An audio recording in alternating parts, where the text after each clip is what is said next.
That way, we can be sure about being on the right track with our investigations into a corrupted mind. Surprisingly, the human skull is partially separate in its anatomy and physiology from the human torso and limbs. Hence, we can immediately empty the mind partially of its visual corruption in the skull alone through its skeletal reposturing. Thus, we can check its effect on the eyesight then and there. This eliminates guesswork and time in proving the hypothesis. That is what a laboratory procedure of deciding a hypothesis right or wrong is. As mentioned in episode 18, my life has been a seesaw between blurred and crystal clear vision. Only until I solved the puzzle by discovering a concrete physical procedure, though. In retrospect, I feel I was lucky to have experienced blurred vision. Why? Because that was exactly what made me jump into this entire discipline of skeletal leap.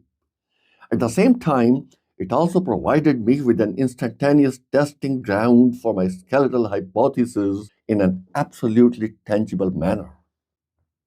But what about those less than 40 years of age who don't have any problem with their eyesight at present? How can they investigate the effect of central fixation on the clarity of their vision far and near? Luckily, they can also witness a marked enhancement in the clarity of their vision when they see with central fixation of the eyes. If their distant vision is 20 by 20, central fixation can enhance it to be something like 30 by 20. Same with the near vision. If the near sight measures N6, they can easily enhance it to N3 or even more. Hence, everyone can investigate central fixation of the eyes successfully, regardless of the quality of their vision. I mastered the chakra discipline to understand how opening chakras via reposturing the skeleton may correct vision. It all amounted to emptying the mind through rectifying the neurophysiology of the visual system to be able to see crystal clear.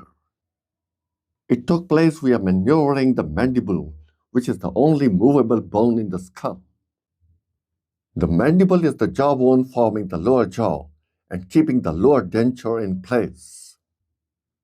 It's the biggest and the strongest bone in the facial skeleton.